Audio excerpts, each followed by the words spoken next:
in Gold Coast, Australia. Great one day, perfect the next. That is until recently, until forecasts predicted an extended season of entertainment and wonder. That was before Dance Fantasy's hit show, Storm!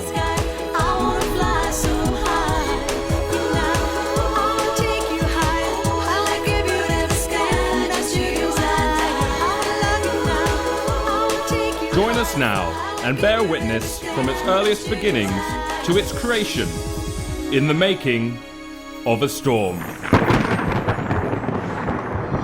With an amazing team of special effects experts and specialists in lighting, costume, and set design, Storm started as just a gentle breeze more than 3 years before the first dancer reached the stage.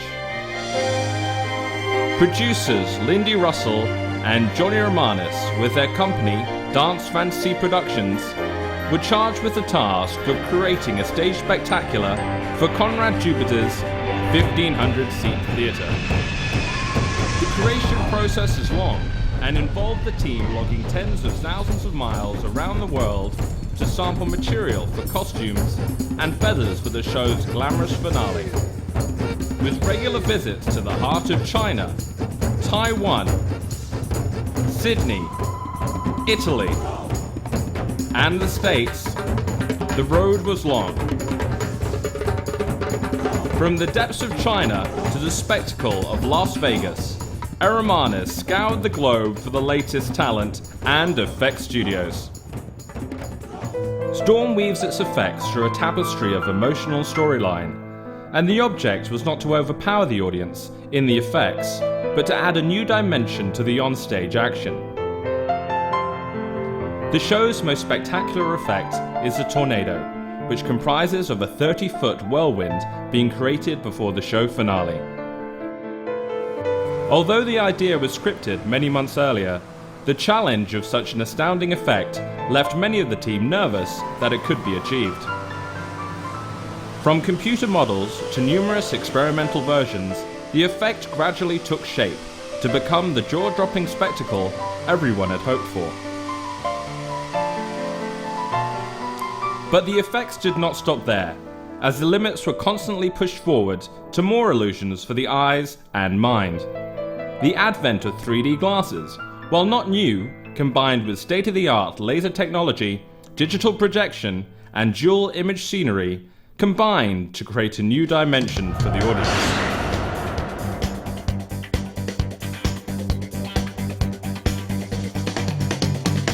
A show with as grand a vision of Storm required sets on as grand a scale as the concept, and set designer Andrew Botha was given the task of creating the sets for Storm.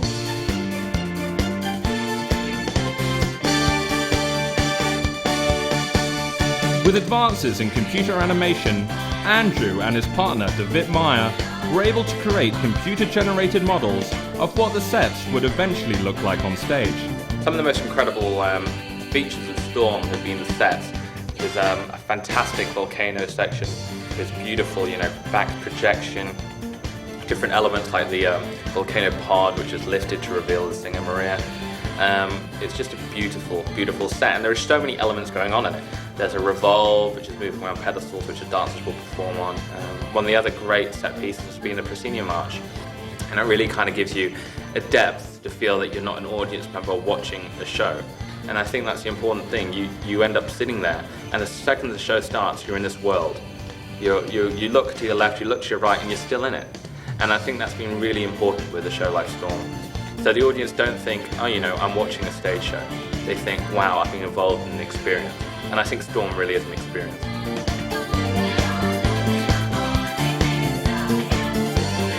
We had to be different. As things progress now, we've actually come up with computer animation for presentation. In spite of just having a model, especially brought in and completely in color, we had to go that extra mile so that we can create a new feel and also the understanding for the marketing as well as everybody else that was present for our presentation. They could see the show.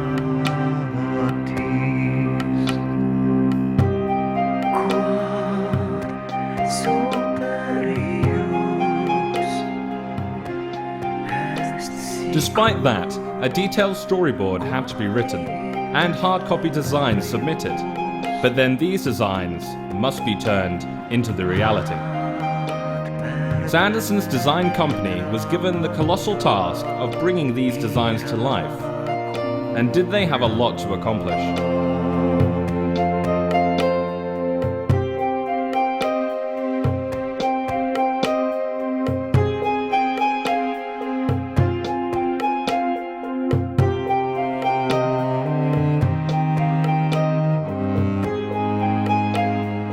With over 350 set pieces and an unaccountable number of props and fine artwork, over 50 artists were needed, from carpenters to painters and structural engineers.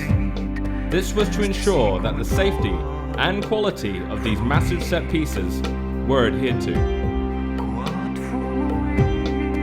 10 tons of steel, metal, and 8 tons of wood and more than 80 miles of electrical and fiber optic cable would be needed to turn the sets into life.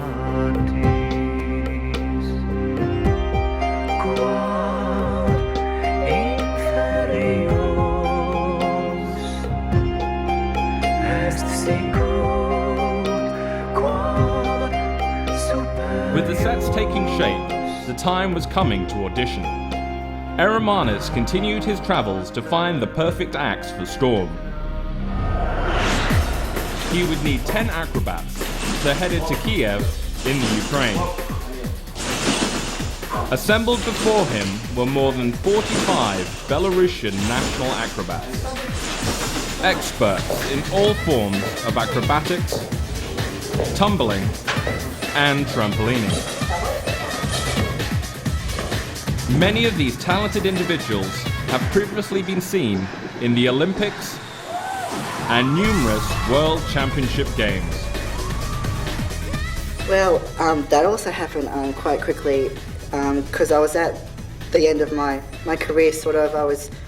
I'd been Australian champion, I'd sort of done everything I wanted to, and then all of a sudden my agent called me and told me that there's a role available in Storm and that the producers were using Russian acrobats, but he convinced them to use some local talent.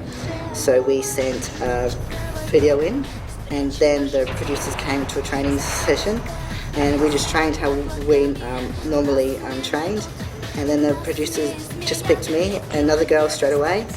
So it was all pretty much a whirlwind experience, but well worth it.